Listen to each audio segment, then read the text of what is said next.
নমস্কার বন্ধুরা, কেমন আছেন সবাই? ইজি অ্যান্ড টেস্টি কিচেন সেন্টারে আপনাদের সকলকে স্বাগত। আজকে আমি খুব সাধারণ একটি রেসিপি আপনাদের সাথে শেয়ার করব, কিন্তু স্বাদ হয় দুর্দান্ত। কী বানাবো বলুন তো? আলু আর যে সাদা ডাঁটা হয় ওই ডাঁটা দিয়ে পোস্ত। তো এই দেখুন, উচ্ছের গাছ আর ওই কুমড়োর গাছ হয়েছে, তার মাঝখানেই বেশ কয়েকটা ডাঁটার গাছ হয়েছে আর কি। তো ওখান থেকে ওই ডাঁটার পাতাগুলো তুলে একদিন ভেজেছিলাম, ওই জন্যই ডাঁটাগুলো নেড়া নেড়া লাগছে। তো সেখান থেকে একটা ডাঁটা তুলে নিলাম, আরও একটা তুলে নিচ্ছি। এই দেখুন, জল দেওয়া আছে বলে তুলতে সুবিধে হলো, তা না হলে এত সহজে ওঠানো যেত না। ওই দেখুন কুমড়োর গাছটা, তো দুটো মতো কুমড়ো গাছ হয়েছে আর একটা উচ্ছের গাছ ওই একই জায়গাতে, ওখানেই ডাঁটাগুলো হয়েছিল। দুটো তুলে নিয়েছি, ধুয়ে পরিষ্কার করে নিলাম। তো আপনারা সাথে থাকুন, দেখতে থাকুন আমি কিভাবে পোস্ত বানিয়ে নিই। একদম কচি আছে, কাটলেই বুঝতে পারবো। তো চলুন, ধুয়ে টুয়ে তো পরিষ্কার করে নিয়েছি। এবার কিচেনে গিয়ে দেখা হবে, আপনারা সাথে থাকুন। এই দেখুন, এবার ডাঁটাটাকে আমি পিস পিস করে কেটে নেব। দেখেছেন, একদম কচি ডাঁটা। তো কেটে নিয়ে একটা কেটে ছাড়িয়ে দেখিয়ে দিচ্ছি আর কি।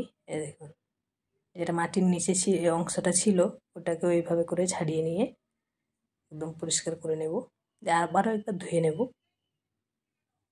এই যে, তো এইভাবে করে সমস্ত ডাঁটাগুলোকে আমি কেটে নেব।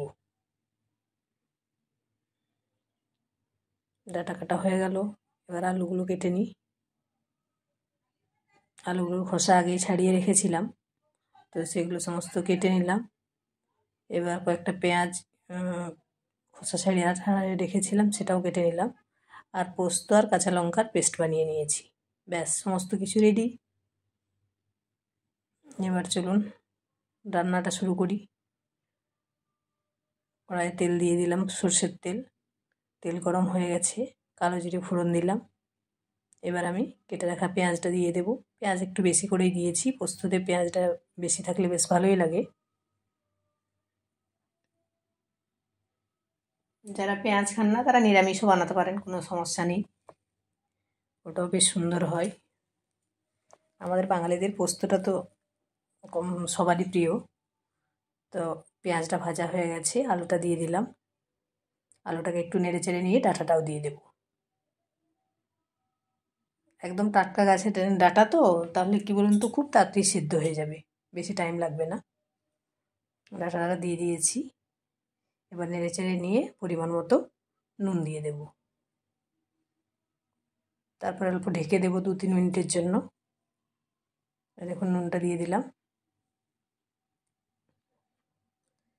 স্বাদ মতো নুন দিয়ে দিয়েছি। আবার এটাকে খুব ভালোভাবে নেড়ে চেড়ে নিয়ে একটু ঢেকে দেবো। তাহলে কি হবে, ডাঁটা আলু থেকে জল ছেড়ে যাবে, মানে ঠিকঠাক আলুটা কষানো হবে আর কি।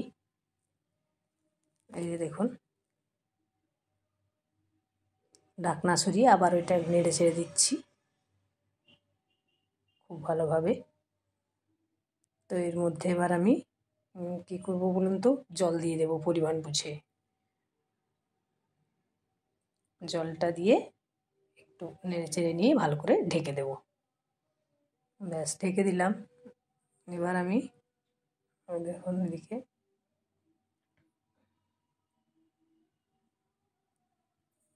যে দেখে নিচ্ছি আলুটা সিদ্ধ হয়ে গেছে। দেখেছেন, একটা চামচ দিয়ে দেখে নিলাম। একটা ডাঁটাও তুলে দেখে নেব সিদ্ধ হয়েছে কি না। ডাঁটাটাও সিদ্ধ হয়ে গেছে, দেখেছেন, একদম কচি ডাঁটা তো, খুব তাড়াতাড়ির মধ্যে। এবার তাহলে রান্নাটা আমার রেডি হয়ে গেল। এবার কি বলুন তো, বেটে রাখা যে পোস্তটা, কাঁচা লঙ্কার পোস্ত পেস্ট বানিয়ে রেখেছিলাম, দিয়ে দিলাম। বাটিটা ধুয়ে আর একটু জল দিয়ে দিলাম।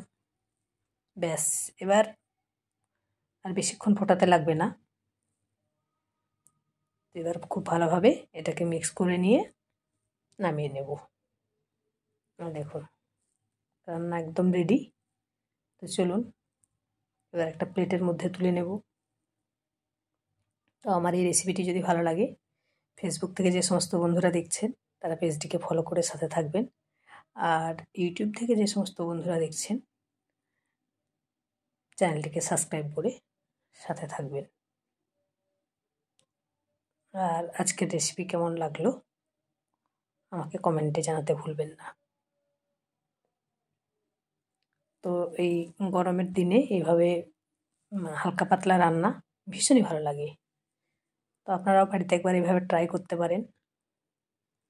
সকলে ভালো থাকবেন, দেখা হবে আবারও নতুন কোনো রেসিপি নিয়ে।